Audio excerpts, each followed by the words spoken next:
Depois da nossa breve apresentação, nós vamos iniciar agora o nosso bate-papo com o Coronel Carlos. Coronel, fala pra gente, fala pro público, para os nossos telespectadores, quem é o Coronel Carlos? Olá, Odilton, grandes telespectadores, é uma grande satisfação estar aqui com você. Bem, o Coronel Carlos é o José Carlos da Silva Júnior, chegou aqui em Rondônia há 30 anos e nós, ao longo dessa jornada, viemos do Nordeste e desde 1995 estamos aqui nessa terra maravilhosa, terra promissora, e chegamos como oficial do Exército, passamos num concurso para a polícia e cheguei até o último posto da nossa carreira, que é de coronel da polícia. Recentemente fui para a reserva e hoje eu estou advogando nas diversas áreas, né, do sistema jurídico brasileiro. Né. Estamos aí também na área de aulas, nós lecionamos, então estamos na área pedagógica aí, de alguns cursinhos. Eu dou aula em cursos preparatórios para concursos dos mais diversos há mais de 17 anos. Então há muito tempo que a gente já lida nessa área. Então fizemos aí um paralelo na área policial, na área do ensino e também agora na advocacia. Muito bom, Coronel. Mas assim, o nosso programa nós temos por hábito, a gente gosta de humanizar, de falar também de família, de falar como que é o seu dia a dia, de lazer. A gente gosta muito de tratar da parte profissional, da parte de algumas situações mais voltadas à política, mas a gente gosta também de entender de como que é o dia a dia do nosso entrevistado. Eu vou dar um spoiler. O Coronel Carlos é casado com a psicóloga Cristina, tem 2 filhos. Você quer continuar? Posso. Por favor. A Cristina, ela é psicopedagoga, ela atua também na área de atendimento a crianças com diversas deficiências, com autismo. Nós temos 2 filhos, a Rafaela. Rafaela hoje faz medicina. E o Carlos Henrique. Rafaela está fazendo medicina? Está fazendo medicina. E o Carlos Henrique faz engenharia civil. Deixa eu só falar, eu levei esse espanto quando o coronel falou que a Rafaela está fazendo medicina, porque eu conheço o Coronel Carlos praticamente desde quando ele chegou aqui em Rondônia. Eu conheci ele estava recém-casado com a Cristina, né, com a atual e única esposa dele, mas eu conheço a Rafaela desde pequenininha. A última vez que eu vi a Rafaela, se não me engano, deve ter pelo menos uns 5 anos. Então, quando ele falou que a Rafaela está fazendo medicina, eu levei um espanto. E, inclusive, já está no 3º ano do curso de medicina. E está indo aí estudando bastante. Que bom, muito bom. E o Carlos, o Carlos Henrique está fazendo engenharia? Engenharia civil. Ô, Coronel, como que é a sua vida, seu lazer, o seu dia a dia com a família? O que você gosta de fazer em termos de diversão, de passar seu tempo?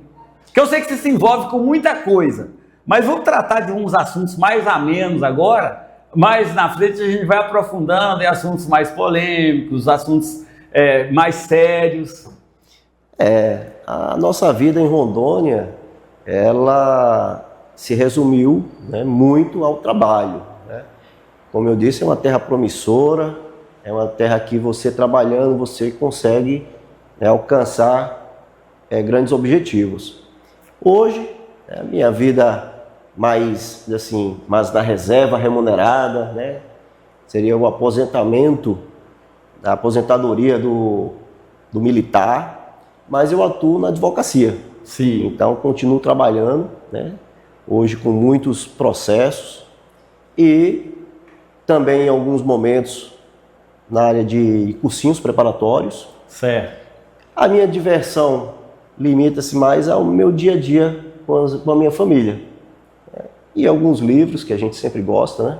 Principalmente na área de economia, macroeconomia e geopolítica. Legal. Nós vamos falar de geopolítica. Muito bom. Nós vamos falar de geopolítica, já estou dando spoiler aqui, já estou antecipando, mas lá na frente nós vamos falar muito, principalmente do atual cenário político do Brasil, do cenário político de Rondônia, daqui do município. Nós vamos tratar de segurança, nós vamos tratar de uma série de situações mais amplas, mas nós vamos tratar também de algumas situações que ocorreram especificamente com o Coronel Carlos. Coronel, conta pra gente, como é que foi sua chegada, como que foi, conta a sua história militar, como você ingressou na carreira militar, desde quando, de onde? Eu sempre fui da classe menos favorecida da sociedade, né? Então nós... De Recife? De Recife, né? Então nós éramos uma família bastante sofrida e tive a oportunidade de entrar no Exército Brasileiro. Em Recife? Em Recife, lá no CPOR, que é o Centro Preparatório de Oficiais da Reserva. Sim. Então não era de carreira, mas tinha a possibilidade de permanecermos por algum tempo atuando no Exército Brasileiro. Certo. Depois do curso que nós fazemos, né, toda pessoa que ingressa, se envereda nessa área, principalmente nos CPORs e NPORs, eles têm possibilidade. O que é NPOR? É o núcleo. Ah, tá. Um é o centro e o outro é o núcleo. Aqui em Porto Velho nós temos o NPOR no BEC. Sim, sim. Então, recentemente, né, de alguns anos para cá, começaram a formar oficiais R2 aqui. Certo. São chamados oficiais R2. Sim, sim. O R1 é de academia, que faz agulhas negras, e o R2 é o temporário. Né? Eu era um oficial temporário. De Recife eu fui para Manaus. Por quê? Você saiu de Recife para Manaus? Porque eu tinha possibilidade de uma vaga lá, no segundo grupamento de engenharia de construção, segundo GEC. Iria encerrar o seu tempo em Recife se você tivesse permanecido lá? Como é que é essa situação? Na época, eram 4 anos. Sim. Então não tinha a possibilidade de eu permanecer, porque não tinha para a área em que eu fui formado, que é intendência, sou oficial de intendência. Então não tinha e surgiu em Manaus. Eu acho que nós vamos ter que falar uma linguagem menos militar. O que é oficial de intendência? É oficial de logística. De logística. É oficial encarregado pelo transporte, alimentação, recursos financeiros, administração em geral, principalmente na área de compras e aquisição de bens. Então lá em Manaus, em Recife, você não ia ter condição de seguir. Exatamente, porque não tinha vaga para a minha formação, que era o serviço de intendência. Entendi. Então, quando eu formei nessa área e não tinha. Tinha infantaria, tinha artilharia, mas não tinha intendência. Então surgiu em Manaus e foi uma grande oportunidade de vir para o norte. Eu não conhecia ainda o norte do país. E aí você chegou lá em Manaus como segundo tenente, foi isso? Cheguei em Manaus como segundo tenente. E aí aconteceu uma situação muito pessoal lá, né? Não, em Manaus a gente... Você conheceu? Conheci a minha digníssima. Exatamente. Eu estou casado com ela há 30 anos. E, posteriormente, surgiu um concurso da Polícia Militar de Rondônia.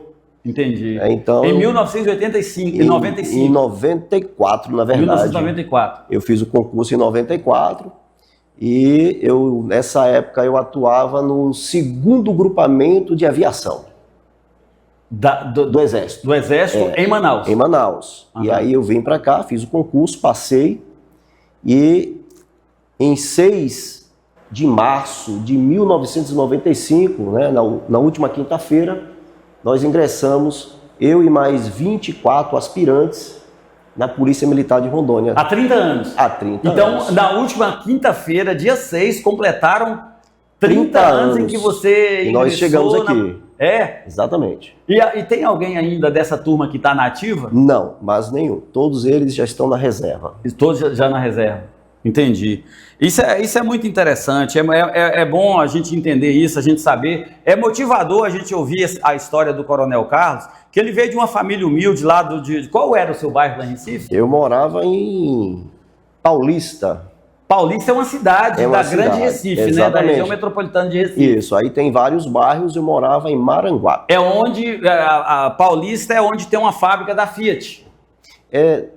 Não, é Goiânia. Goiânia. Goiânia, exatamente. Isso, Goiânia. Goiânia. Tem a fábrica. É porque é Paulista. Em Goiânia eu confundi. Peraí, é outro estado. Eu entendi que era uma cidade com o nome de outro estado. Goiânia, ela fica a uns 30 quilômetros de Paulista. Ah, então é ali próximo. É próximo, Tudo é na região metropolitana de Recife. Goiânia, eu acho que não é mais. Não é mais. Até Igaraçu era metropolitana, que é a última cidade. Depois de Igaraçu vem Goiânia. Goiânia, entendi. Então aí você veio para cá, você completou 30 anos em 1995. Eu acho que eu não me lembro se nós nos conhecemos em 95 ou 96. Eu não me lembro exatamente o ano, mas foi um desses dois. Provavelmente 96, porque você tinha recém-chegado, você já estava casado quando a gente se conheceu.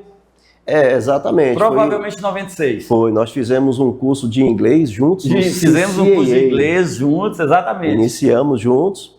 Inclusive, foi um curso de inglês que me permitiu depois, já na Polícia Militar, ter uma experiência internacional. Que nós vamos contar lá na frente. Vamos sim. Nós vamos contar porque é algo muito interessante, algo que teve uma repercussão nacional, que aconteceu na vida do Coronel Carlos. Na época eu já o conhecia, mas nós vamos falar lá na frente. Eu quero deixar você curioso. Esse assunto que vem aí, tá? Esse assunto que nós vamos falar da experiência dele no exterior é extremamente interessante. Você não vai sair daí, tá? Você vai ficar, você vai ouvir o nosso o depoimento, a história, o testemunho do Coronel Carlos.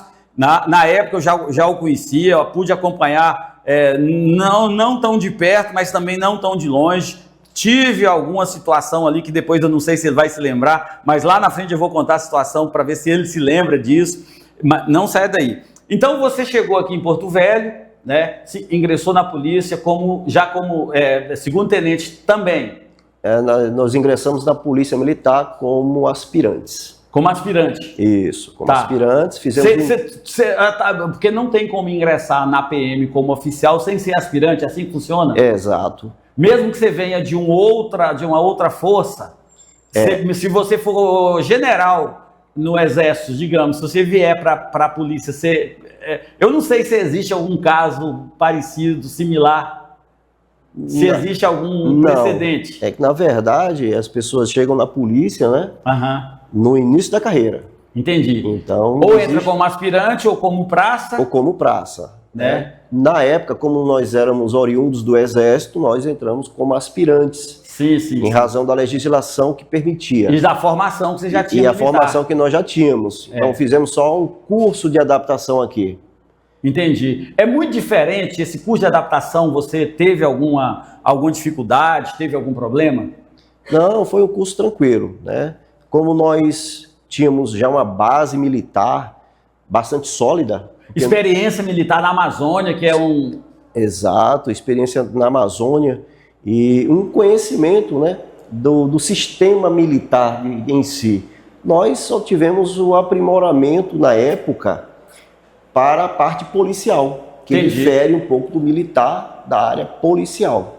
Entendi, que é a área de policiamento, de segurança... De segurança pública, da questão jurídica mesmo. Entendi. Né? Você precisa ter um conhecimento jurídico. No seu tempo lá em Manaus, eu sei que o general Heleno serviu em Manaus, né? Teve algum general desses que vieram a fazer parte do governo anterior, que esteve lá naquela época? Porque a gente sabe que teve alguns generais que passaram por Manaus, desses que fazia parte do primeiro escalão do governo anterior. O general Heleno, né, ele foi, salvo o melhor juízo, ele comandou o CMA, mas foi antes. Foi antes de você? Foi antes de mim. Na minha época era um tal de Sampaio Correia, general Sampaio Correia. Sim. Então era um general de exército, né? Certo. E o quartel que eu servia era do lado do CMA, praticamente. Entendi. Muito bom. A gente conheceu um pouco da história. Coronel, você chegou aqui em 1995, vindo de Manaus, né? Nós vamos entrar no assunto que talvez não tenha tempo para a gente terminar nesse bloco. Mas se a gente não conseguir concluir, a gente conclui no próximo bloco. Naquela época, não existia o acesso a Manaus por via terrestre. E agora a gente está tendo ali a oportunidade dessa estrada ser reaberta, né? Ela abre quando tem época de chuva, é uma estrada assim que traz muitos desafios para quem resolve enfrentá-la. O que você tem alguma recordação daquela época da estrada, da BR-319? Tenho sim. Quando eu vim, obviamente, ela estava fechada, não passava.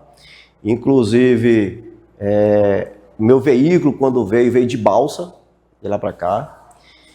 E eu sempre ouvia falar da BR-319. Certo. E desde lá, eu tinha uma convicção que, havendo a abertura dessa BR, tanto Manaus quanto Porto Velho, inclusive as adjacências de Porto Velho, eu incluiria até a cidade de Humaitá e outras cidades, se tornariam grandes polos comerciais.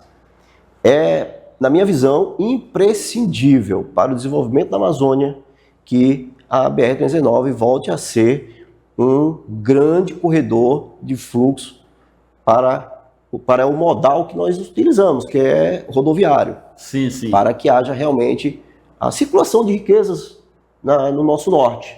Que se fala tanto do norte, mas o desenvolvimento precisa e muito chegar aqui.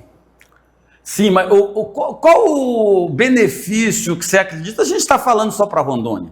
Então nós não podemos, vamos nos ater, nesse caso de benefício, ao benefício que traria para Rondônia. Qual o benefício que você julga que traria para o estado de Rondônia a construção, a pavimentação dessa estrada? Nós já tratamos aqui anteriormente com a deputada Cristiane Lopes sobre esse assunto, mas é bom a gente ver a opinião, ver esse mesmo assunto vista por um outro ponto de vista. Qual que você acha que seria o benefício para Rondônia? Para Rondônia seria algo fora do comum, numa visão, né, política, geográfica. O estado de Rondônia é um estado, né, que tem grandes probabilidades de crescimento. Com certeza. E iniciando um modal rodoviário em que haverá o fluxo de mercadorias, o fluxo de riqueza, né? Queira ou não, vai haver mais imigração de pessoas, mais investimento. Então, com certeza, seria assim um grande avanço para o norte. Para Manaus, seria a oportunidade de se baratear e muito os valores de produtos. Também porque eu conheço Manaus, a família da minha esposa é de Manaus, tudo é muito caro. Mas por quê? Porque tudo só vai por via aérea.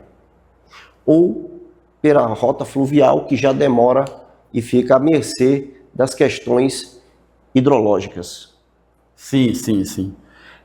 Eu me lembro há um tempo atrás, eu não me recordo antes, foi 2014, foi 2014, que eu viajei para o exterior. Eu sempre gosto, quando eu vou para os Estados Unidos, eu gosto de sair de Manaus, porque encurta a viagem.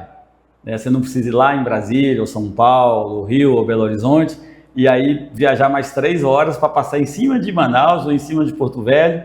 Né? Eu me lembro que eu comprei uma laranja, lá eu fui no supermercado, eu falei, vou levar uma laranja dessa, só para eu falar o preço que eu estou pagando. Eu paguei numa laranja naquela época, eu converti em dólar, eu paguei no quilo de laranja, a laranja é uma laranja mais cara, a laranja Bahia, eu paguei $5, que na hora a gente estava indo eu falei, eu vou comprar uma laranja que custa $5 o quilo, vou comprar só uma, e comprei. E aí a gente entende que principalmente daquilo que diz respeito à alimentação, né, que não é produzido lá, como que o custo de vida lá é alto. Exatamente, o custo de vida de Manaus, né, é um dos custos de vida mais altos do Brasil. Com certeza, até justamente por essa questão, né, essa questão logística, né, o que reduziria bastante, afinal de contas são 800 e poucos quilômetros só, né, que nos separa ou nos liga, né, Porto Velho com Manaus. Já tem ali 220 quilômetros de asfalto, um bom asfalto, pelo menos até a última vez que eu fui em Humaitá, o asfalto estava perfeito. Então, não é uma distância, é algo assim que que é completamente viável. Agora, a gente já está com o tempo desse bloco aqui encerrando, mas o que você acha que tem impedido a evolução dessa estrada, da pavimentação completa dessa estrada? O que eu vejo é que há uma visão ainda predominante no sistema político brasileiro que a necessidade de uma preservação de povos indígenas, né, de uma grande quantidade de terras para uma pequena, vamos dizer assim, um pequeno povo, que são os povos naturais da Amazônia, que não seja necessário respeitá-los, suas culturas sim, claro. E sua preservação. Mas para mim, na minha visão, a Amazônia é de todos, é do Brasil. Então ela tem que atender às necessidades de todos. Com certeza. Não apenas da preservação daqueles povos. Agora, uma pergunta. Se você é indígena, tá, e está nos vendo hoje, se quiser, nós vamos deixar o telefone aqui, o nosso telefone aqui embaixo. Me responda. Você quer ficar isolado? Porque, na realidade, o que acontece? Essas ONGs, elas estão determinando o que os indígenas querem, sem consultar o maior interessado, que são os próprios indígenas.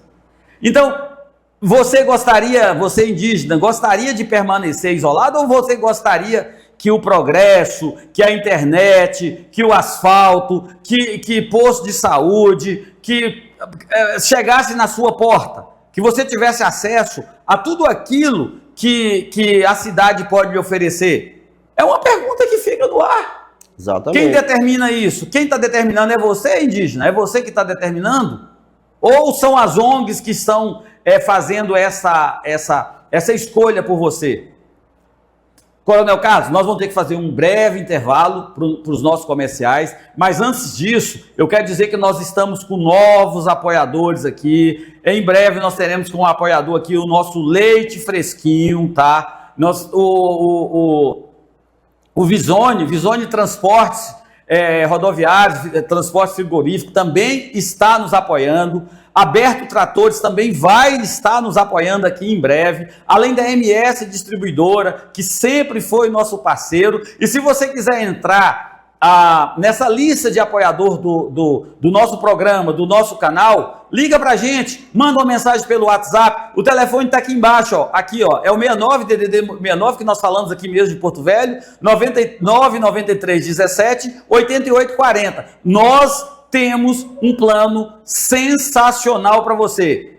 69 993 17 88 40. Venha se juntar a nós, venha se juntar a essas empresas que estão aumentando, estão vendo cada dia mais aumentar o seu movimento, as suas vendas, com a nossa ajuda. E outra coisa, se você não sabe, nós estamos com a melhor programação da manhã aqui em Porto Velho, disparado. Nós estamos transmitindo o News da Manhã Brasil. É um jornal que começa às 7 horas da manhã, horário de Rondônia, e vai até às 11 horas, 11 e pouquinho. A gente não termina ali pontualmente 11 horas, às vezes estende um pouco mais. Nós temos ali o Jorge Serrão, nós temos o Alexandre Garcia, nós temos a Cristina Grêmio, tá? Nós temos o Rodrigo Constantino, um grande abraço aqui ao Rodrigo Constantino, que está passando por uma situação difícil, está enfrentando um câncer. Vem aqui, vem assistir conosco, todos os dias, de segunda a sexta, a partir das 11 horas, e termina ali por volta de 11, 11h15 da manhã. Já a gente volta.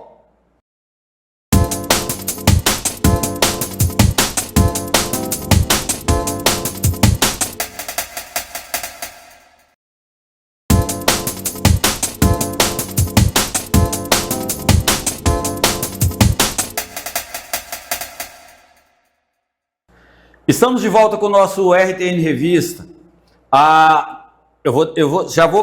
Coronel Carlos, já vou deixar avisado aqui, tá? O melhor eu vou deixar para o último bloco. Perfeito. Então, você, telespectador, você vai ter que ter paciência conosco. O melhor, não que não seja bom todos esses temas que nós estamos abordando aqui, mas aquele que vai trazer mais emoção, vai falar de algo que teve uma repercussão nacional na época, em que eu tive uma participação assim mínima, que eu não sei se o Coronel Carlos vai se lembrar, mas eu vou contar aqui também como é que foi. Mas agora nós vamos falar de outros assuntos. Nós vamos falar aqui. Eu estou vendo aqui, eu estava vendo o seu currículo, quando você falou, você disse que é professor de cursinho, né? Me fala mais um pouco dessa sua, desse lado seu como professor, como, né? Pois é, Odilton, a experiência na vida acadêmica, ela é bem diferente quando você está no lado de lá, ou seja, o lado que está transmitindo o conhecimento. Uhum. E desde sempre, quando eu entrei na polícia, foi algo que despertou em mim, né? Nos primeiros momentos em que a gente fez as primeiras instruções, que o oficial do Exército e da PM é o responsável pela instrução de praças e oficiais, em cursos de formação ou até mesmo cursos de aperfeiçoamento. Sim. Então eu sempre estive nessa atividade pedagógica de dar aulas. Então eu aproveitei e, como eu já tinha terminado o curso de Direito, na época fiz na Faro, fui convidado para dar aulas.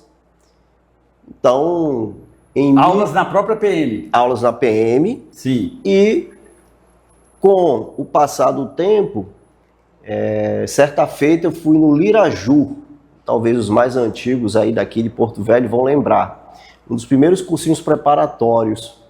O Liraju ficava ali na Rio Madeira, perto ao shopping. Uhum. Então foi minha primeira experiência ali em 2007. E de lá para cá estive dando aula nos mais diversos cursinhos preparatórios para concurso. Cursos de cargos de nível médio e nível superior.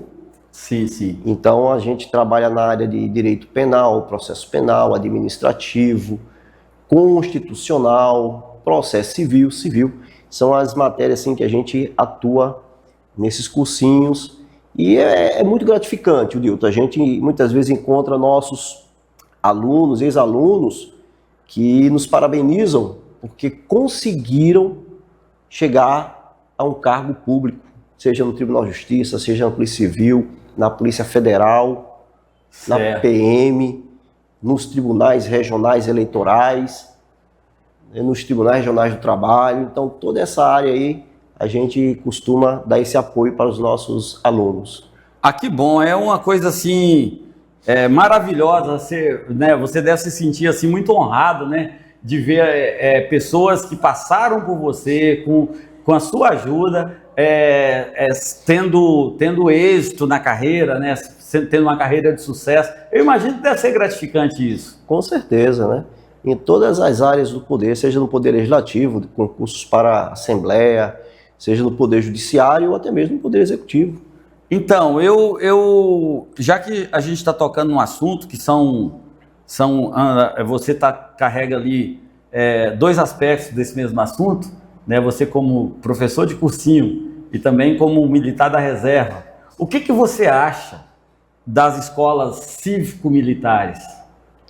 As escolas cívico-militares, elas são um exemplo a serem observadas por todos os gestores, né? Principalmente os estaduais, que é onde há maior possibilidade de ter criação dessas escolas e transformações. Há possibilidade de uma escola cívico-militar? Existe algum caso no Brasil de uma cívico-militar com a gestão municipal? Olha, teve um caso aqui em Rondônia, salvo o melhor juízo, em Vilhena. Ah, é? Vejo que o Estado pode legislar sobre o tema e abrir essa possibilidade. Óbvio que tem que ter pessoas capacitadas e, principalmente, a vontade política. É porque muita gente talvez não saiba, mas o ensino público, ele é dividido, né? A gente tem ali o Fundamental 1, Exato. que seria até o 6º ano, até o 5º ano, não é isso? O Isso. Fundamental 1, que vai desde o maternal, creche, tudo, até o 5º ano, é de responsabilidade do município. Não é verdade? Isso. O Fundamental 2 e o nível médio já é de responsabilidade Do Estado. O nível superior, em geral, é de responsabilidade Da União. da União. Então, quando eu fiz essa pergunta aqui para o Coronel Carlos, é porque eu já tenho essa noção, né, do Fundamental 1, como eu já falei, que vai até a 5ª série, ou 5º ano, né? Ele é de responsabilidade do município. E eu não me recordo de ter visto nenhum caso de uma cívico-militar que iria do 1º ao 6º ano. Por isso que eu te fiz essa pergunta. Pois é. Seria realmente um esforço muito grande do município em transformar uma escola de Fundamental 1 em cívico-militar. Certo. Porque teria que movimentar uma grande estrutura para um pequeno público, e um público que ainda está em formação. Sim, sim, né? sim. O ideal realmente é a nível estadual, né? Fundamental 2 em diante até ensino médio, porque vai trabalhar as pessoas, né, os cidadãos que já vão estar em formação ou em final de formação. Entendi. Para que nele sejam realmente aprimorados, né, os princípios, os valores necessários para uma sociedade crescer. Ô, Coronel, eu estudei, até o ensino médio, eu estudei em Minas Gerais. Estudei sempre em escola pública, né? Um ano em escola particular, porque eu trabalhava naquela escola.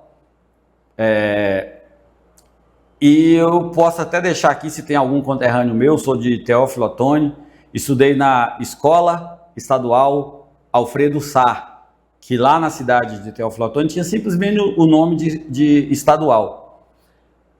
E eu posso dizer com conhecimento de causa, que as escolas cívico-militar, elas simplesmente estão resgatando aquele ensino de educação mesmo, ensino de disciplina, ensino de obediência, ensino de hierarquia. Porque eu me lembro que quando eu estudava, todas as segunda-feira, a gente tinha a formação, né? Todas as salas se reuniam em determinado local, a gente tinha que estar alinhadíssimo, cantávamos o hino nacional e só depois a gente subia. Eu estudava no 2º piso, né, da escola, só depois a gente subia para a sala de aula. Eu me lembro que a gente tinha aula de OSPB e de moral e cívica. Né, tá? OSPB, para quem não sabe, é a Organização Social e Política do Brasil. Então, tudo isso foi se perdendo ao longo do tempo. Hoje, as pessoas não têm, os alunos não têm um conhecimento de como que é organizado social e civificamente o nosso país. Inclusive, é de suma importância esse conhecimento, porque é através dessa visão que vai sendo formada desde pequeno, que quando o cidadão tiver com seus 18 anos, seus 16 anos, vai poder opinar na vida política do país, ele vai poder fazer a melhor escolha. Exatamente. Será que não foi de propósito que aconteceu isso?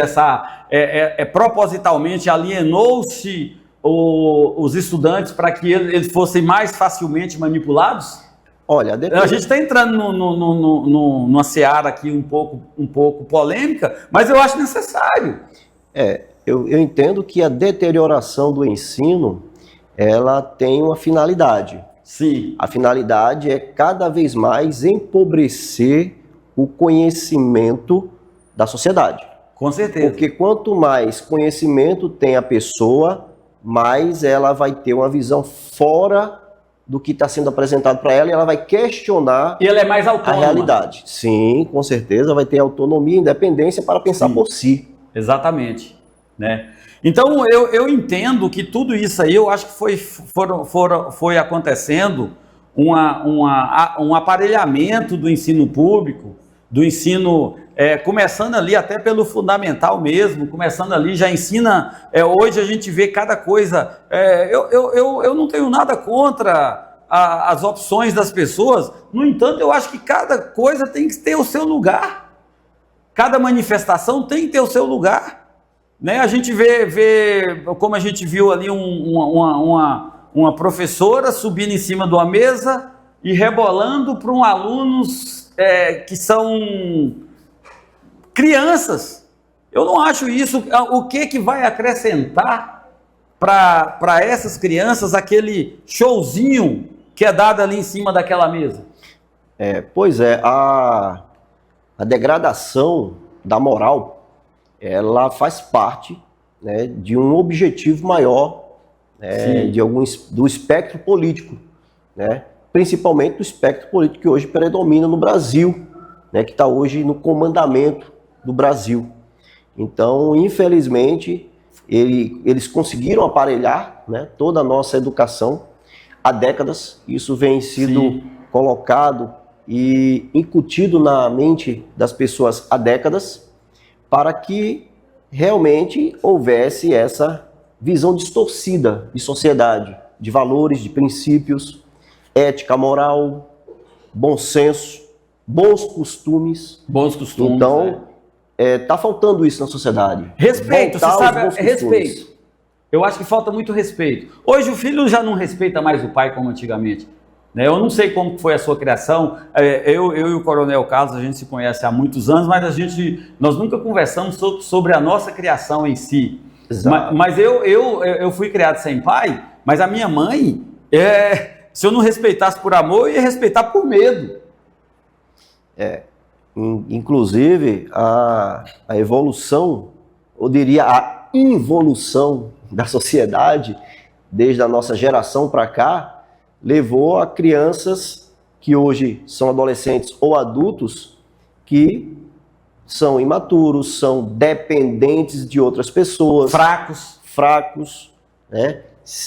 Com a capacidade de raciocínio limitada. De raciocínio e capacidade reativa também. Sim. Não tem capacidade de reação, não tem um raciocínio rápido, agir de uma forma ali bem rapidamente para resolver um problema. Eu lembro muito bem que quando eu estava no ginásio, hoje seria o ensino fundamental 2, por ano, nós líamos uma média de 10 livros por ano, né? Teve ano que nós lemos até mais. Hoje, eu não vejo muito isso. E eram livros, né, assim, livros clássicos da época. Sim. É um Guimarães Rosa.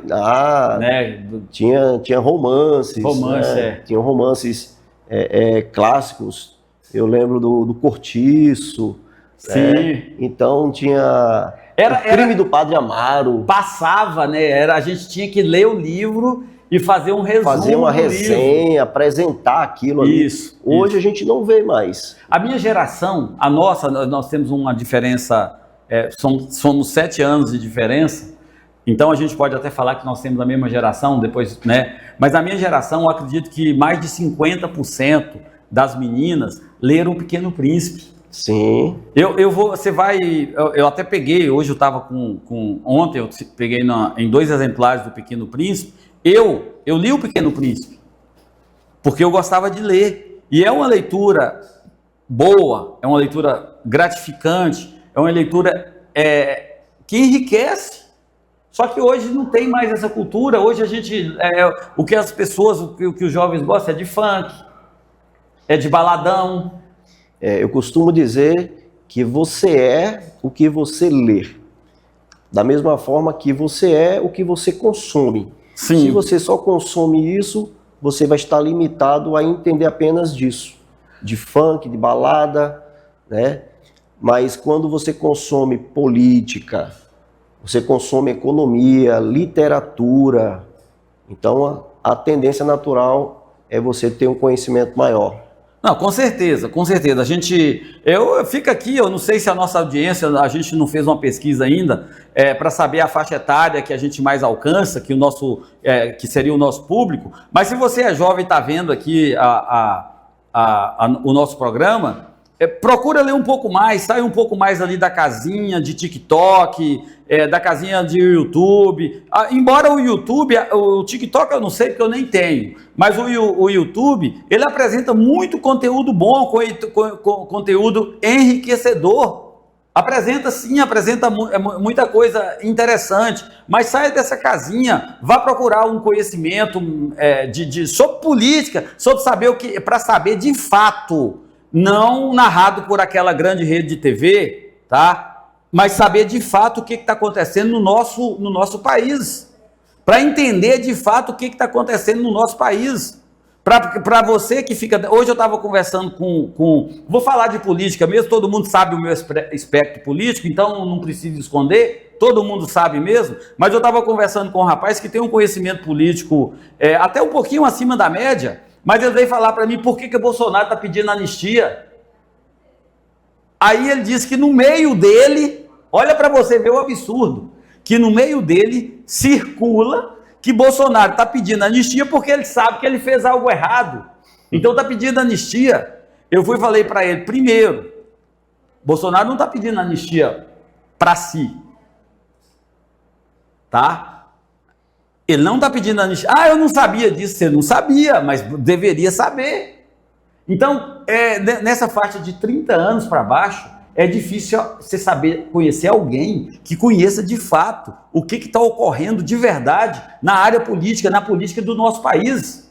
Eu vou esclarecer para você, viu, jovem? Se você se você tem algum jovem assistindo aqui o nosso canal, tá? Eu vou esclarecer para você. Bolsonaro está pedindo anistia sobre aquela situação que aconteceu no dia 8 de janeiro, onde que foram presos 1.500 pessoas, sem julgamento, sem prova, sem direito a acesso ao processo penal. Ele está pedindo anistia dessas pessoas. Inclusive, muita gente questiona se está pedindo anistia porque houve crime. É porque, nesse momento, o único instrumento jurídico que existe para que seja libertado de forma imediata essas pessoas que foram presas injustamente, o único instrumento jurídico que existe é a anistia, não que caiba. A anistia foi dada sim,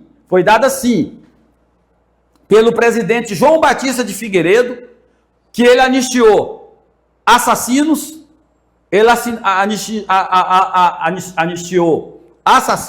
anistiou assaltantes de bancos, tá?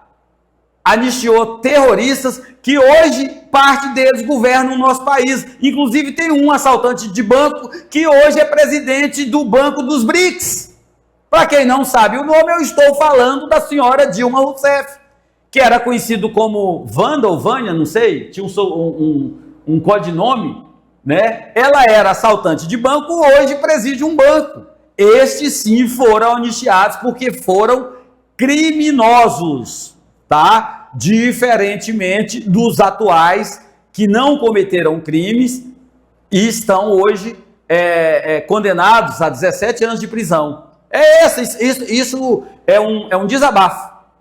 Coronel Carlos, o que você tem alguma coisa a completar para a gente encerrar o bloco? Com respeito a esse tema, é complicado, é triste, é vergonhoso que o Brasil passa hoje, né? O nosso sistema jurídico hoje, através da maior corte do Brasil, a Corte Suprema, está sendo, assim, está mantendo um posicionamento, né, na minha perspectiva, e de muitos, ilegal, um crime que não existe, pessoas que não tinham como estar planejando, orquestrando ou até mesmo executando um crime de golpe de Estado, né? Não estavam armados. Tem uma senhora daqui de Ji-Paraná. De Paraná. Inclusive, gente, se você conhece a Vanessa Vieira, lá de Ji-Paraná, tá? Ela é esposa, depois eu vou pesquisar aqui no intervalo, eu vou pesquisar o nome do marido dela, que está foragido sem ter cometido nenhum crime. Se você conhece a Vanessa Vieira, passa o contato dela para mim. Eu quero levar a Vanessa Vieira para ser entrevistada pela Rádio Auriverde de Bauru, entrevistado pelo Pitoli, provavelmente ali o Rodrigo Constantino e talvez o Ricardo Salles, a Cristina Grêmio vai participar dessa entrevista também, mas eu preciso preciso falar com a Vanessa Vieira de Ji-Paraná. Se você conhece, passa o meu contato para ela ou o contato dela para mim, que eu quero fazer essa entrevista. Desculpa, Carlos, eu te interrompi porque eu precisava fazer esse lembrete. Não, perfeito. Temos que lembrar de todas as pessoas que estão sofrendo com essa mazela, com essa situação esdrúxula, né, no sistema brasileiro de justiça, e que, se Deus quiser, o Congresso vai se sensibilizar para votar a anistia. É imprescindível que haja esse momento de pacificação, pelo menos para essas pessoas. É de justiça, um momento de justiça. É um problema de justiça. Então, para que realmente a gente possa começar a pensar nos próximos passos. Exatamente, o momento é esse. O momento é esse. Então, e que dia 16, que vem aí, 16/3, seja realmente marcante para todos nós. Aqui em Porto Velho, já vou fazer um spoiler aqui, tá? Vai haver provavelmente não vai ter nenhum movimento organizado, mas vai ter um adesivaço ali no espaço alternativo, tá? Então já está feito aqui, já está feito o convite. A partir ali, talvez das 16 horas, vai ser divulgado nas redes sociais, tá? O horário certinho. Se você que está vendo o nosso programa no sábado, tá? Amanhã, dia 16, no espaço alternativo, por volta das 16 horas, vai ter uma equipe lá adesivando o seu carro, se você quiser adesivar. O meu já estará lá para ser adesivado. Isso. Nós já encerramos, o nosso tempo desse bloco já encerrou, mas aqui eu quero deixar novamente um grande abraço aqui para os nossos apoiadores, para o Visone, da Visone Transporte. Um abração aí, Visone, pro Dione, da Berto Tratores, para o seu Virgílio Gomes, da MS Distribuidora. Um abração, seu Virgílio. O seu Virgílio é nosso apoiador desde o início do canal, desde o início do programa. Obrigadão aí, seu Virgílio. Manda um abraço também para o Márcio da Coimbra, que sempre está nos apoiando aqui, tá? E quero lembrar novamente que nós estamos com a programação sensacional todos os dias, de segunda a sexta, das 7 às 11 da manhã. E também temos uma programação sensacional, líder de audiência, que é o novo Alerta com Siqueira Júnior. Esse começa às 17h45 e vai até às 20 horas. A RTN TV está com programação sensacional. Outra coisa, provavelmente nós transmitiremos diretamente de Copacabana, o único canal de Porto Velho, provavelmente o único canal de Rondônia que vai estar transmitindo diretamente de Copacabana a manifestação que vai acontecer lá no dia 16, tá? Isso aí nós já temos autorização da Rádio Auriverde que vai fazer essa transmissão e nós já temos autorização do nosso novo parceiro, que é a Rádio Auriverde, e nós vamos estar transmitindo a manifestação do dia 16/3 que acontecerá lá em Copacabana. O Jair Bolsonaro já convidou, o Silas Malafaia já convidou, o Nicolas Ferreira já convidou, o Pitoli da Rádio Auriverde já convidou, e nós estaremos transmitindo com exclusividade para Rondônia o evento do dia 16/3. Fica aí, já a gente volta com o assunto mais interessante, é quando o Coronel vai contar da aventura que ele teve. Já vou revelar aqui o país, da situação delicada, perigosa que ele teve lá na África, lá em Angola, e foi prisioneiro, foi refém da UNITA, um dos maiores grupos terroristas da África. Já a gente vai falar sobre isso. Fica aí, a gente volta já.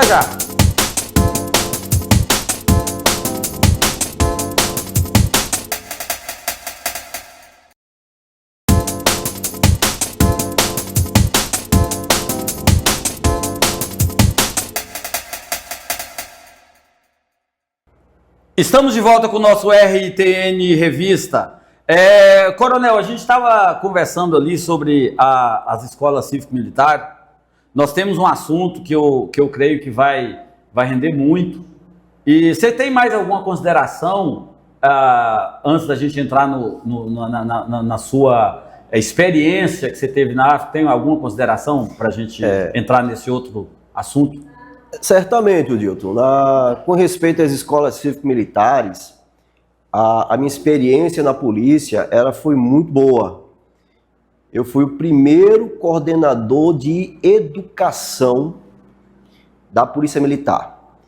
Quem é o coordenador de educação? É aquele oficial responsável por todas as escolas militares, desde o Tiradentes 1 até a minha época, o Colégio Militar, Colégio Tiradentes número 9. Então, espalhados em todos os rincões do estado. Então, nós tínhamos escola em Vilhena, em Ji-Paraná, em Ariquemes. Então, tive essa possibilidade, essa experiência de estar à frente da administração de 2 escolas durante um período, e me recordo um evento que aconteceu em Ji-Paraná, que eu fico até arrepiado. Teve uma formatura, uma escola que antes, há um ano atrás, era estadual, passou a ser cívico-militar, foi transformada, e incrível, eu vi toda a escola na quadra, em forma, cantando o hino da independência. Salve! Não, esse é da bandeira. Esse é da bandeira. Esse é da bandeira. O da independência eu não me lembro. O da independência... Foi da independência? Eu acho que não. Foi em novembro que eu fui lá fazer uma vistoria, fazer uma inspeção. Então, eu acho que foi o da bandeira. Salve! Lindo Perdão da Esperança. Perdão da Esperança. Isso. Salve, símbolo do Augusto da Paz. Foi isso mesmo. Então, foi agora que eu lembrei, foi o da bandeira, que não é um hino tão divulgado, né? Não é. É o hino nacional, o hino de Rondônia, mas, à época, o diretor me disse que eles sabem todos os hinos da independência, da bandeira, Rondônia, nacional. Então, isso me deixou muito gratificado, fiquei muito feliz, e que, não tenha dúvida, são as escolas que dão mais resultados em termos de proficiência escolar, né? E, recentemente, uma equipe da Escola Militar em São Paulo, parece que foram premiados, né, fora do Brasil. Então, é possível manter? Sim. É possível ampliar? Sim. Basta realmente a dedicação do gestor e a vontade política de ter uma sociedade. Exato. Olha aí. Para quem não conhece, esse é o hino da independência. Exato. Esse é o da independência. Foi o da bandeira que tocaram para cantar. Foi da bandeira? Foi da bandeira. Não, vamos ouvir um pouco aqui da independência. É bonito também. Da pátria, filhos, já raiou a liberdade no horizonte do Brasil. Já raiou a liberdade, já raiou a liberdade no horizonte do Brasil.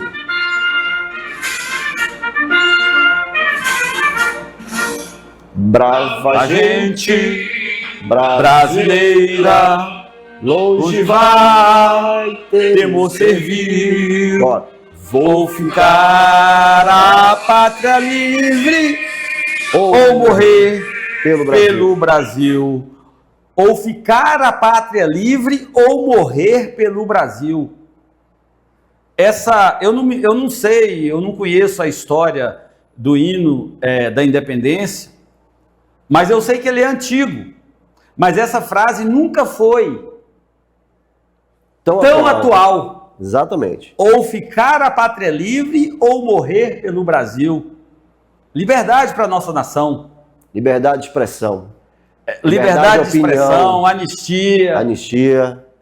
Nós precisamos disso. A nação precisa disso. Nós precisamos disso. Os meus filhos precisam, os filhos do Cato. O seu filho, telespectador, precisa disso. Se você é mais jovem, você também precisa de liberdade de expressão. É isso aí. Carlos, desculpa, a gente está vivendo um momento difícil, um momento conturbado, e às vezes a emoção toma conta, às vezes assim, a revolta toma conta. Não estava nada, eu até falei, comentei aqui no intervalo com o Carlos, nós não temos script aqui, não temos roteiro, normalmente eu faço um roteiro, mas assim, pelo menos aqui a gente está conseguindo colocar para fora aquilo que nós estamos sentindo e que eu creio que mais da metade da população do nosso país, da nossa nação também sente. Isso não é um sentimento só do Dilton, eu sei que não é um sentimento só do Carlos, eu sei que não é um sentimento da maioria dos entrevistados que estiveram aqui, com uma ou duas exceções. Nós pensamos, Carlos, a mesma coisa em relação ao momento que nosso país está vivendo. E eu creio que Porto Velho pensa. Por isso eu vou fazer um convite. Se você não pode estar em alguma manifestação no dia 16/3, pelo menos acompanhe aqui pela RTN TV, canal 21.1, acompanhe. No dia 16/3, nós vamos estar transmitindo com exclusividade a manifestação que vai acontecer na praia de Copacabana, no Rio de Janeiro. Acompanhe aqui pela RTN, é só aqui, exclusividade. Eu acredito que nenhuma outra TV do Brasil vai transmitir. Isso aqui é um privilégio muito grande que nós estamos tendo, tá? E à tarde, você vai lá no Espaço Alternativo, nós vamos adesivar o seu carro. Desculpa mais uma vez, Coronel Carlos. Desculpa também, telespectador, pelo desabafo, mas vamos continuar aqui a nossa entrevista. Foi para isso que nós trouxemos o nosso amigo. Estamos aqui. E a gente está falando aqui, nós falamos da Escola Cívico-Militar. Eu voltei lá para a época que eu estudava quinta série, no início do ensino Fundamental 2, em que a gente fazia aquela formação e era uma coisa muito bonita. O Coronel Carlos lembrou aqui também de como era na escola, nas escolas cívico-militares aqui de Rondônia. Exato. Quero parabenizar ao Coronel Marcos Rocha, o governador, por ele ter ampliado esse trabalho, ter mais, né, ele abriu mais escola cívico-militar ao longo do estado, de todo o estado de Rondônia, tá? E é isso aí. A gente precisa, muitas vezes, extravasar, colocar para fora a indignação que está aqui no nosso coração, que está aqui dentro da gente. Mas vamos lá, vamos falar do assunto aqui que eu venho falando desde o início da nossa entrevista. O ano, Coronel Carlos, é 1998. Isso. Conta para nós aí o que aconteceu no ano de 1998. Pois é, na verdade, o ano foi 1997. Certo. 1997... eu fui fazer uma prova para ingressar na Força de Paz da ONU. Então, nós estudamos inglês juntos. Sim. Então, eu consegui ser habilitado para participar da Força de Paz da ONU em Angola, na África. E você conseguiu a habilitação em 1997? Exato. Não, em 1997. E viajei Sim. ainda em 1997. Ah, tá. A sua viagem foi em 1997? Eu viajei foi em 1997. Então, cheguei em Luanda, capital da Angola, e havia uma força de paz da ONU. Inclusive, você usa um e-mail ainda com o nome Luanda? Luanda. Ainda usa o mesmo e-mail? Ainda uso. Então, cheguei lá, então, nós tínhamos um contingente brasileiro lá. Na verdade, Foram quantos daqui de Rondônia? Quando eu cheguei lá, tinha né, que hoje também é coronel da reserva, Coronel Wilson, estava lá, ele voltou antes.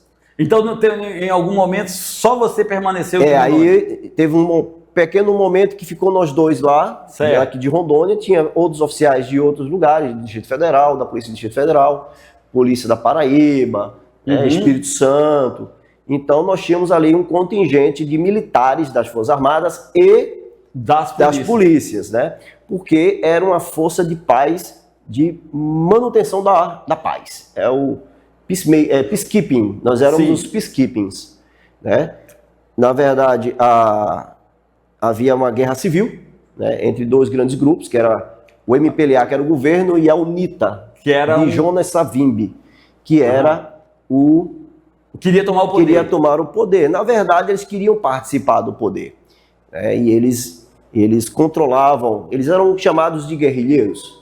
E eles A controlavam. UNITA era conhecida, pelo menos eu acredito, naquela época eu me lembro, mundialmente era conhecido como guerrilheiro. Guerrilheiros, eram guerrilheiros. Né? Certo. Então, eles eram guerrilheiros. Então, era mais ou menos a mesma situação que hoje nós temos aqui eu acho que na Colômbia, né? Na Colômbia nós temos o governo FARC. e as Farc. Então, Entendi. eles seriam as Farc. A UNITA seria as Farc. Em comparação com a Colômbia.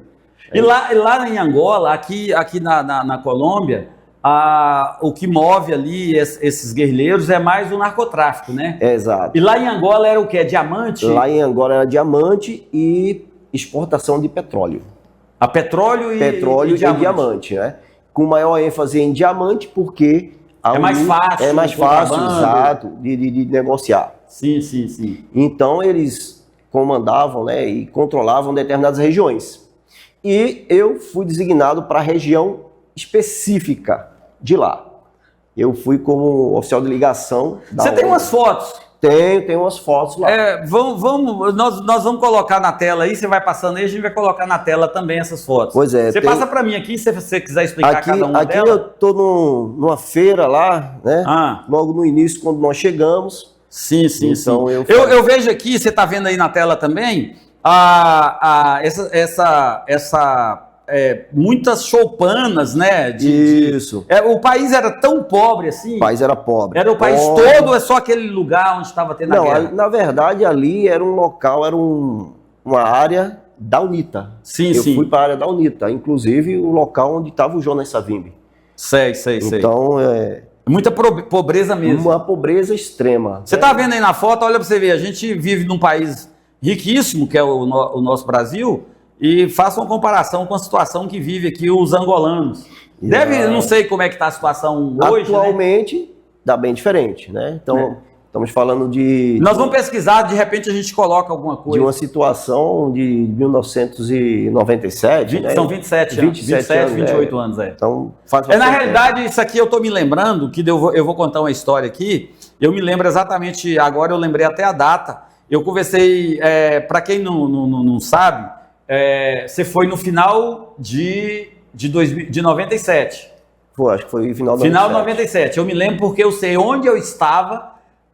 Eu acho que talvez tenha sido, não sei se mais alguém, mas provavelmente aqui do Brasil, além da esposa dele, talvez tenha sido eu o único que ligou para você. Não sei se você se recorda disso.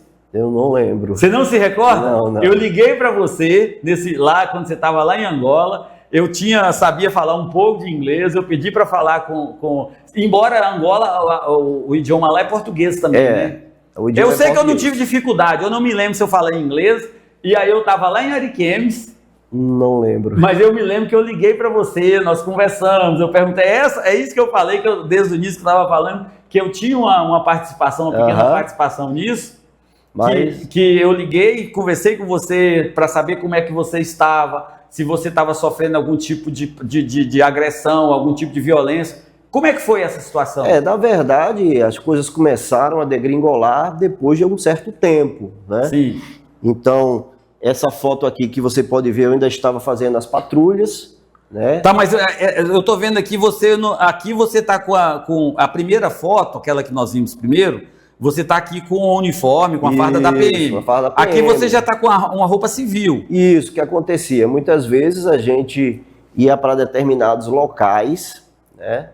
E era recomendável que não fosse fardado. Sim. Em alguns momentos, a maioria das patrulhas nós fazíamos fardados. Eu posso observar que você tem um crachá aqui na cintura. Isso, tem um crachá de identificação, né?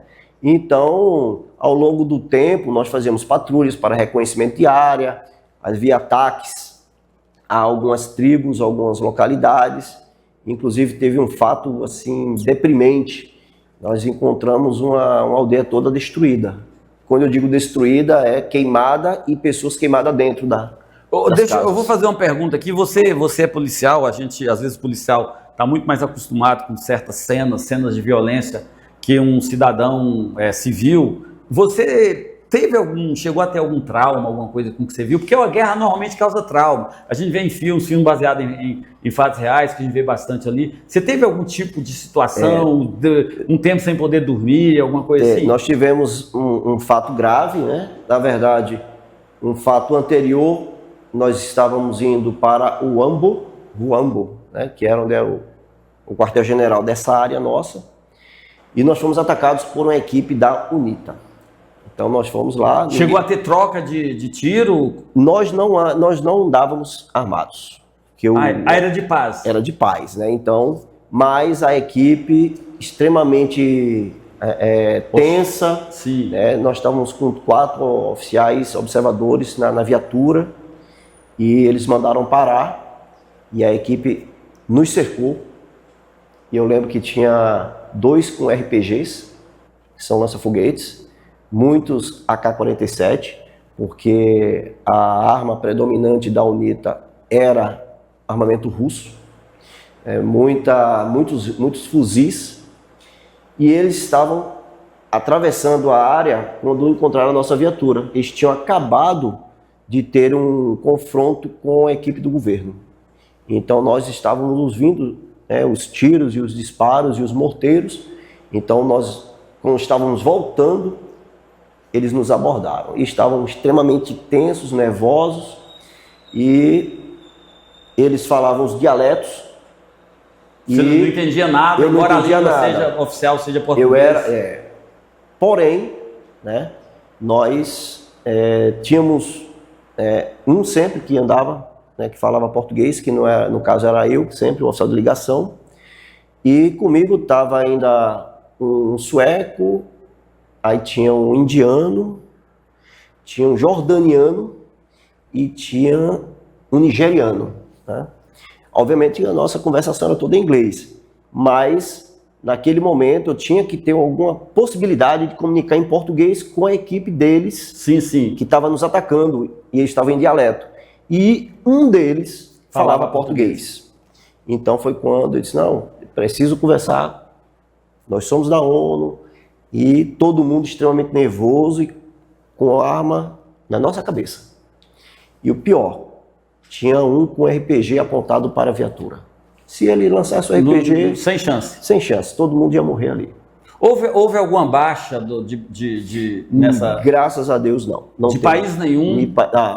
Teve depois. É um momento que vai deteriorando. Vamos deixar para depois, vamos evoluindo a conversa. Então, quando houve, né, a deterioração do processo de paz, politicamente falando, as guerras começaram a aumentar no interior do país. Sim. Principalmente na nossa área, que é a área da UNITA.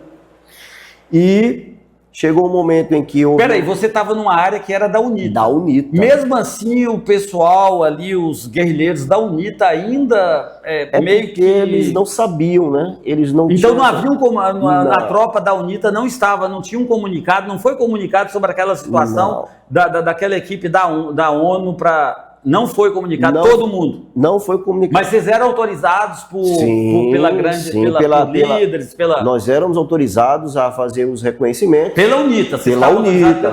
Sim, mas aquela parte daquele grupo... Mas aquele grupo, com certeza, não tinha essa informação. E até mesmo que eles estavam vindo de um combate. Talvez não houvesse tempo hábil para... Quer dizer, poderia ter acontecido uma tragédia. Com certeza. Mas o pior ainda não é esse, o pior é que veio depois. Vamos ver as fotos e você vai contar pra gente. Essa foto aqui, essa aqui. Aí foi quando... Você está numa trincheira. Exatamente, foi determinado que nós fizéssemos... Com a bandeira da ONU. Fizéssemos aí 2 ou 3 trincheiras no team site, que era o local onde nós ficávamos, e que à noite nós deveríamos ficar lá. Vocês passavam a noite nas trincheiras? Nas trincheiras, Eu tirei essa foto, só para mostrar, a situação em que nós nos encontrávamos, mas era de capacete, com colete e com rações suficientes para a gente ficar lá em casos de guerra. Então, entramos numa fase de guerra. E tanto é verdade que houve ataque aéreo do governo às regiões da UNITA. Quando aconteceu os ataques aéreos, Essa é a parte pior que você... Essa é a parte pior. Tá. Porque quando aconteceu o ataque aéreo e começou a ter uma incursão, né, de blindados na área da UNITA, o comandante Quer dizer, da então, área... que vocês estavam sujeitos a serem atingidos pelos dois lados. Pelos dois lados. Apesar de que no team site tinha uma bandeira no telhado UN. Sim, o United Nations, né? É o United Nations. E à noite ficava com o holofote ali ligado para quem realmente porá tentasse fazer um ataque e identificar que ali é um local da ONU que pelo menos a gente tinha vamos dizer assim, era um campo neutro, uma né? mínima garantia que não seria atacado, uma mínima garantia. Na realidade, não tinha garantia nenhuma, né? Não tinha garantia nenhuma. Na hora que chega, e você vai ver que não tinha garantia mesmo de canto nenhum. É. E aí o alto comando da UNITA, né, nos chamou lá, me chamou, ele veio falar em português comigo, um dos generais deles lá, e disse que a partir dali a gente seria removido para uma localidade. E aí eu tive que informar para Luanda que nós estávamos sendo levados para um local incerto e não sabido. Nós não sabíamos para onde nós iríamos. A essas alturas, só contava no team Isso, site... na realidade, vocês estavam sendo meio que sequestrados? Nós estávamos sendo tomados como reféns. Sequestrados? Vamos usar uma palavra mais... Isso, nós éramos tomados como reféns. E o team site começou, na minha época, com 15 pessoas, e aí foram feitas algumas evacuações, as pessoas foram tiradas, e deixaram apenas eu, como oficial de ligação, era um sueco e um senegalês. E a gente vai ver depois aí. Então o que aconteceu que nós fomos levados, nós só estávamos nós três, nesse momento já, com o processo de paz completamente derrubado, né, pela UNITA e pelo governo, ataques, confrontos, mortes em todos os locais de Angola, todos os estados, né? E aí fomos levados. Não tinham o que levar, levamos rações. Ração operacional, que eram colocadas em casos de necessidade extrema, foi o que nós nos alimentamos durante 10 longos dias. Foi nessa ocasião que eu liguei para você. Foi quando você estava refém. Eu me lembro muito bem por quê. Porque naquela ocasião a Cristina foi entrevistada pela Globo. Isso. Né? Ela foi entrevistada pela Globo. Eu fiquei sabendo da situação que estava. Logo em seguida, eu estava em Ariquemes. Eu estava até trabalhando numa loja lá do Alcino, né, numa loja Royal, que final de ano eu prestava. Eu até falei para ele, Alcino, eu liguei para Angola, vai vir uma conta mais alta aí. Eu me lembro que eu falei isso. Foi nessa ocasião que eu liguei para você, porque eu queria saber como você estava. Pois é. Foi durante esses dias. E eu me lembro disso porque eu só ia ficava lá na loja dele. Eu trabalhava finalzinho de dezembro e ficava um pouquinho do início de janeiro. Então, por isso que eu me lembro da data, que foi final de 97, início de 98. E aí o que aconteceu de a coisa realmente ficar bem crítica, a situação, né? Os confrontos aumentaram e nós ficamos lá. E a partir de então houve uma movimentação do comando da Força de Paz, né?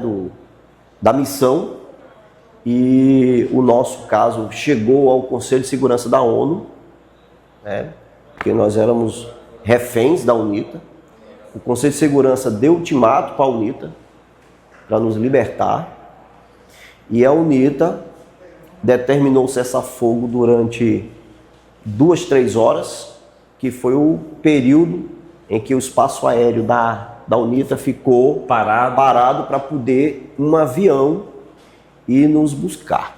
Isso depois de 10 a 15 dias. E como é que você ficou nessa situação? Como é que você estava? Você conseguiu manter a tranquilidade? A gente tem que manter, mas, obviamente, sem expectativa de nada.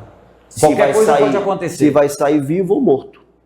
E você mantinha comunicação com a Cristina? Não, a gente não tinha manutenção. A última comunicação, e talvez tenha sido esse momento que você fez contato comigo, foi quando a gente ficou refém dentro do TeamSite, que inicialmente nós ficamos refém dentro do TeamSite.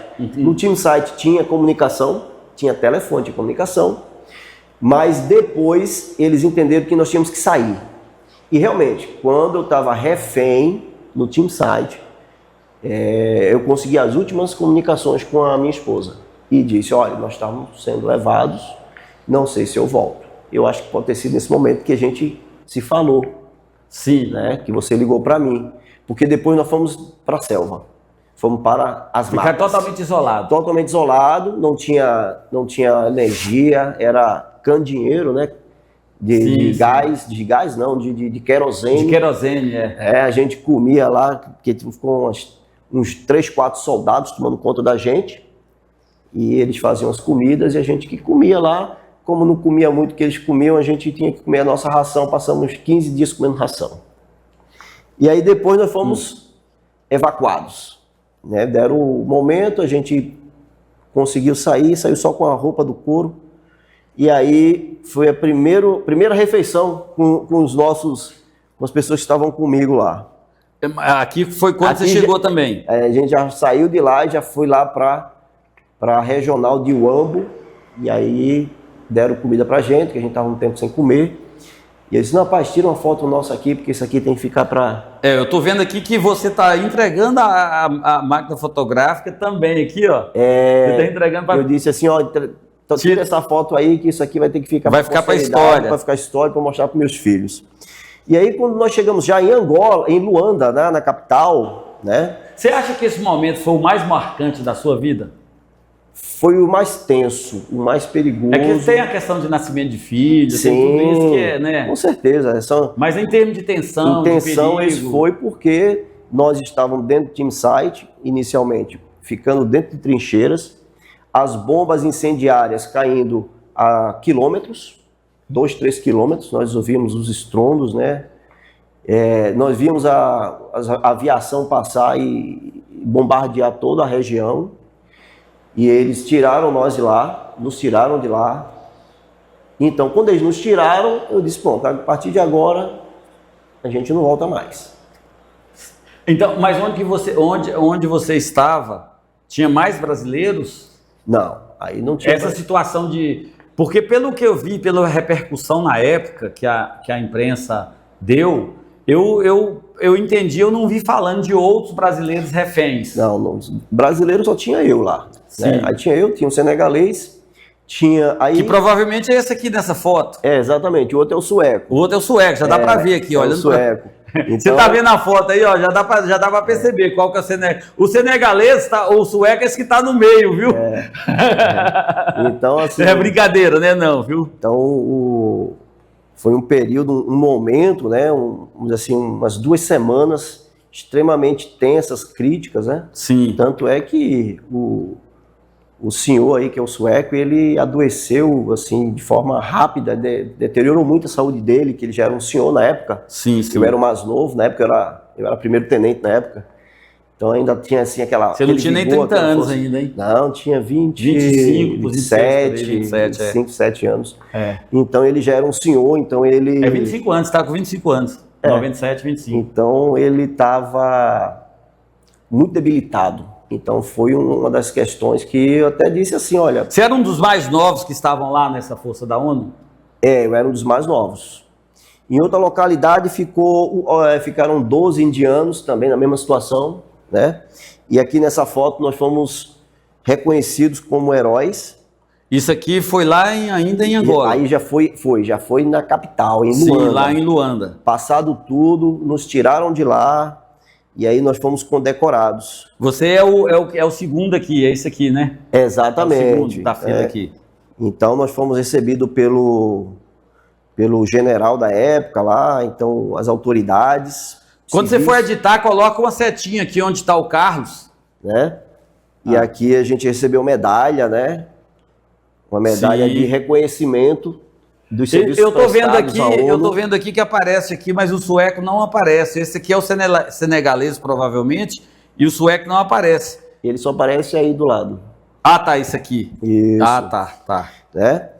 E aí, depois de tudo, né, toda essa situação, nós fomos reconhecidos, muitas, assim, recebemos muitas congratulações, né, da ONU, né, pela dedicação, pelo esforço, pela coragem, né, de toda essa situação. E aí eu voltei, já como boina azul, condecorado para a Polícia Militar. Há algum tipo de lembrança dentro do quadro da PM a respeito desse seu feito? Na Polícia Militar, há uns 4, 5 anos atrás, foi feito um museu, né? Não sei se ainda esse museu ainda está ativo, um museu de fotografias.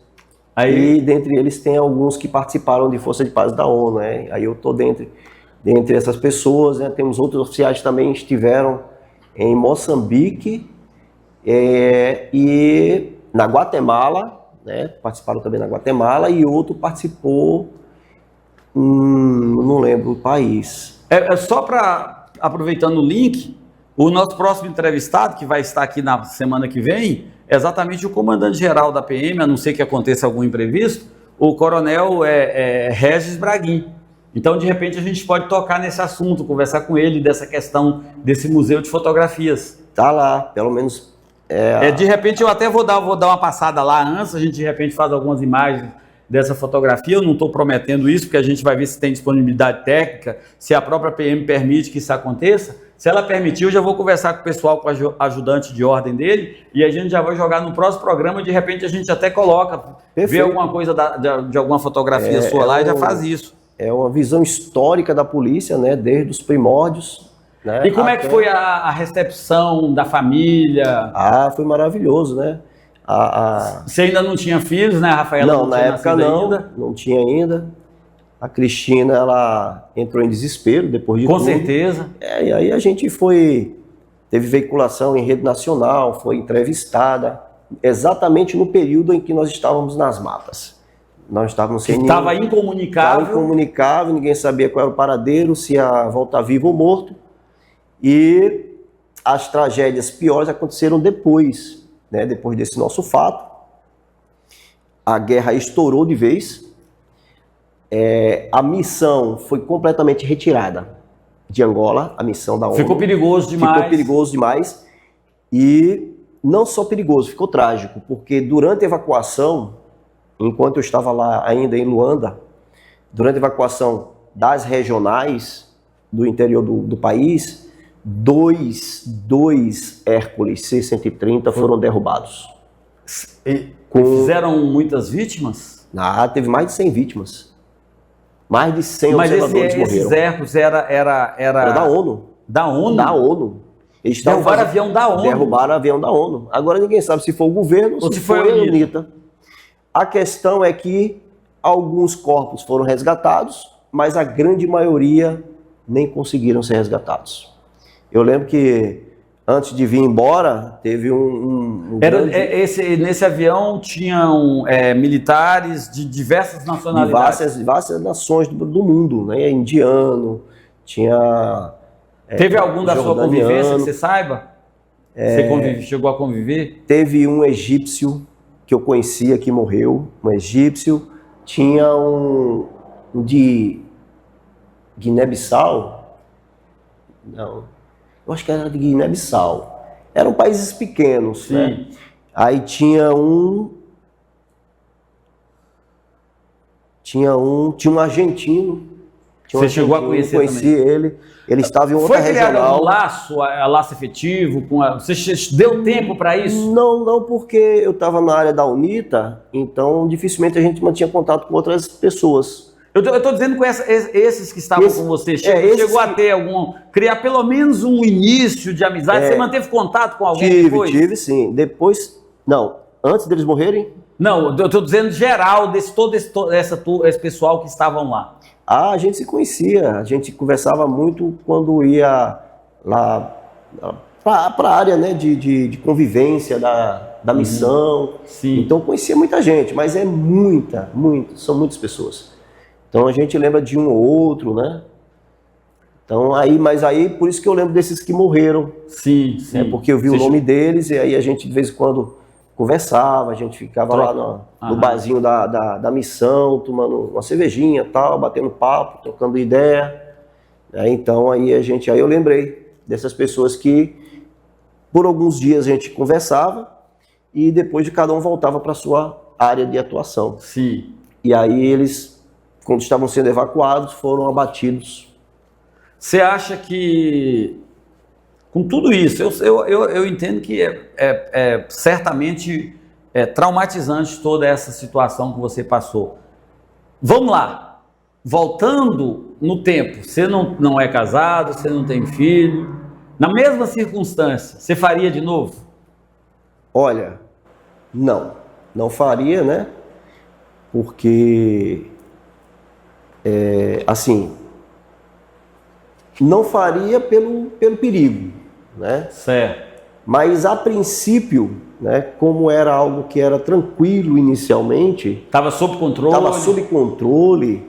Era algo que era até, assim, era um sonho que eu tinha, né, de atuar nas Nações Unidas, de conhecer outras pessoas, né? Eu conheci até outros países com essa oportunidade de ir para a África, conheci a África do Sul, né, conheci Namíbia. Fiz uma viagem, né, para Cabo Verde. Angola fica no norte da África, norte, né? É setentrional. Noroeste, né? É a África setentrional, se eu não me engano. Setentrional? Ela fica ali, ela é banhada pelo Oceano Atlântico. É banhada pelo... exatamente, pelo Atlântico ela tá no oeste. Está para cá, ela tá no oeste. Fica bem acima da Namíbia. Sim, sim. Então, exatamente, fica no noroeste mesmo. É noroeste? Então, é isso aí. Então, depois a gente vai colocar na tela aí, a gente colocar onde fica localizado Luanda, no mapa. Coronel, foi um prazer falar com você. Você lembra que a gente tinha uma convivência até próxima? Mas depois que você teve essa experiência, a gente teve convivência, mas nós nunca tivemos a oportunidade de conversar tão profundamente sobre essa sua experiência, né? Para mim foi um grande prazer estar aqui. Na minha opinião, foi uma das melhores entrevistas que eu fiz. A gente fluiu, sem roteiro, tá aqui desligado já faz tempo. Nós não seguimos roteiro nenhum, a gente simplesmente foi conversando, foi batendo papo. Quero te agradecer imensamente e gostaria que você fizesse as considerações finais para a gente encerrar o nosso programa, que já passou do tempo faz tempo. Pois é, Odilto. Primeiro, gostaria de também agradecer por essa oportunidade. Foi um momento assim de descontração, né? Eu fiz uma viagem aí no tempo, falamos sobre diversos assuntos, né? E eu, como da área de segurança pública, né, eu assim, tenho grande afinidade com essa área política, geopolítica. A minha vida toda foi na área militar, desde os 18 anos. Inclusive, nós deixamos de tratar de alguns assuntos que a gente tinha combinado lá, mas isso é porque o papo foi bom. Foi bom. Então, nós tínhamos, assim, previsto falar de várias coisas, mas eu gosto de conversar sobre isso. Sobre política, sobre segurança pública. Eu quero que você volte aqui de novo, para a gente falar sobre segurança pública, para a gente falar sobre a guarda municipal que a gente tinha tratado ali fora, tá? Sobre geopolítica, para a gente falar sobre todos esses assuntos.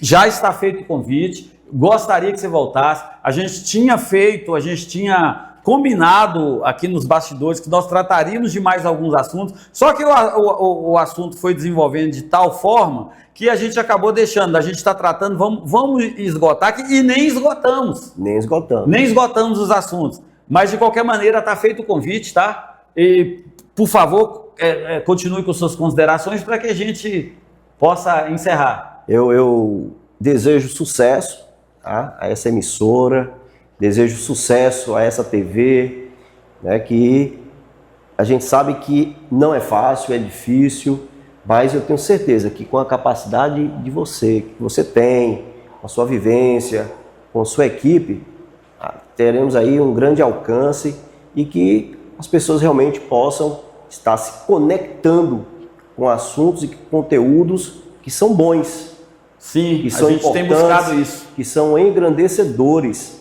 né, para todo mundo, seja para uma criança, seja para um adolescente, seja para um adulto, seja para um idoso, para todo, né, porque aqui, com certeza, só vai vir coisa boa. É o que a gente quer, é o que a gente busca. Eu, de mais uma vez, eu agradeço do fundo do meu coração a sua presença, tá? E peço se você quiser anunciar conosco, mais uma vez, o nosso telefone é o 69 993 17 88 40. Venha se juntar a esses empresários que estão apoiando o canal. Cada vez a gente está tendo mais apoio e nós contamos com você. Um grande abraço, até a próxima semana, provavelmente com o Coronel Regis Braguin, comandante-geral da Polícia Militar do Estado de Rondônia. Um grande abraço, até a próxima semana.